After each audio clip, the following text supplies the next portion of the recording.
We will now be pleased to hear from 4 of our graduates.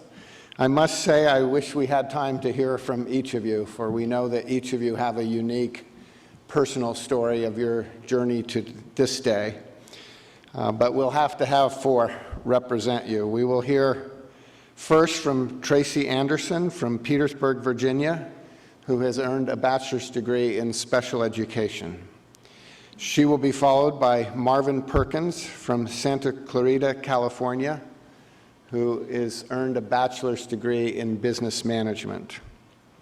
He will be followed by Merritt Sowards from Bradenton, Florida, who has earned a bachelor's degree in health informatics. And our concluding graduate speaker will be Crystal Howard from Zuni, New Mexico, who has earned a master's degree in nursing, leadership, and management. Tracy.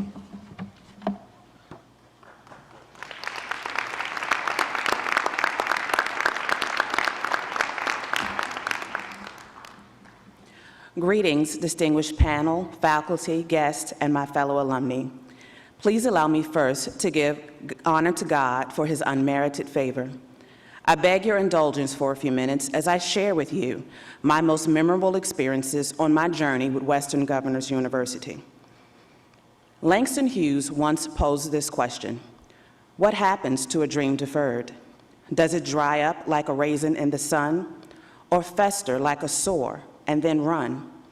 Does it stink like rotten meat, or crust and sugar over like a syrupy sweet? Maybe it just sags like a heavy load, or does it explode? College was always the plan for my future. The idea of having at least one degree by the time I was age 22 was as certain for me as my name and birthday, so I assumed. As I learned 21 years later, life does not come scripted, and even the best laid plans are vulnerable to life's unpredictable, grueling, pressing demands. Nonetheless, a dream deferred did not mean a dream denied, and years later, I finally decided to pursue a college degree to follow my insatiable passion for teaching. I was 38 years old. My age, though far from 22, was of little consequence for me. The obstacles and challenges I faced were in my life's decision to become a single mother of 1, then age 9 years of age, a full-time special education paraprofessional for over 16 years, and the live-in caregiver for 3 senior family members, an aunt, 60, with a form of lupus, my mother, age 73, with beginning Alzheimer's, and a great-aunt, age 101, with acute arthritis. Adding schoolwork to this already frenzied schedule appeared to family and friends, and myself admittedly, a suicide mission. However, with faith the size of a mustard seed and free time of equal size, I enrolled in Western Governors University to begin the journey.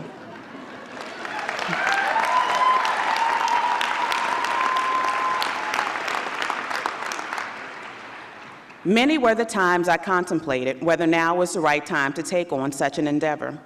I worried that either my daughter, seniors, or studies would meet neglect.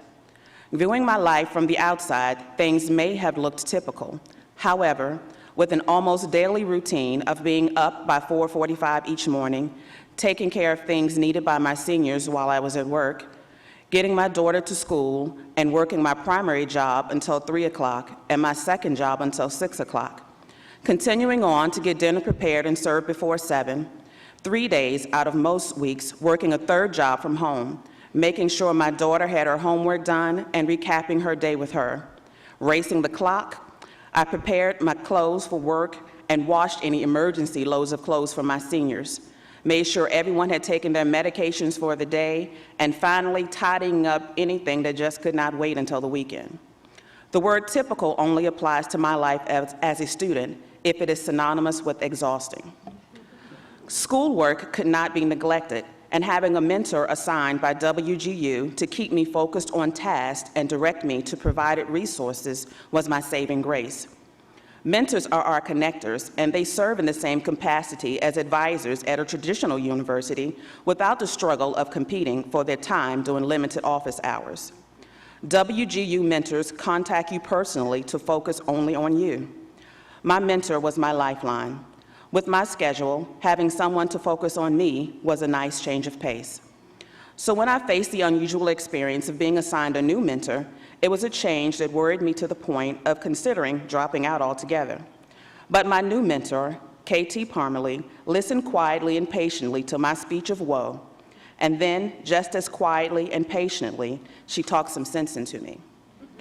"Well, Tracy, you have more to give than you give yourself credit for," she told me.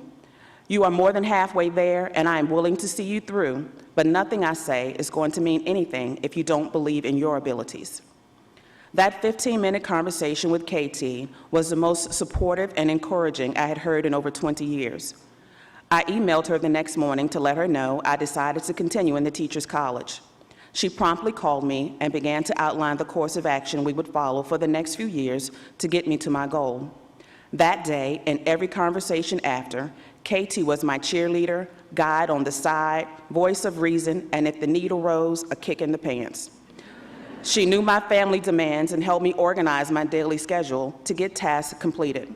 KT was the push I needed to understand that I could accomplish all that I wanted to accomplish. The curriculum at WGU was challenging and occasionally required me to extend myself past my preferred bedtime and even watch the sun signal the moon to take rest.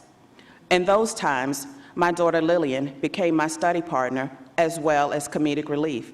She seemed to have a cornucopia of "not until your homework is finished" jokes. Along with Lillian's support was also the support of a dear friend, Yardley, who is of the strong opinion that when it comes to education, the words cannot and quit are non-existent. This, my triad of support, and the grace of God were my sources of strength. Today, Lillian is an intelligent, happy 14-year-old.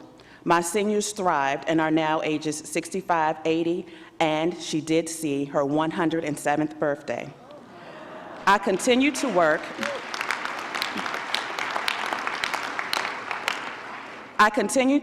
in the same school district of 21 years, however, not as a paraprofessional, but as a licensed, highly qualified special education teacher.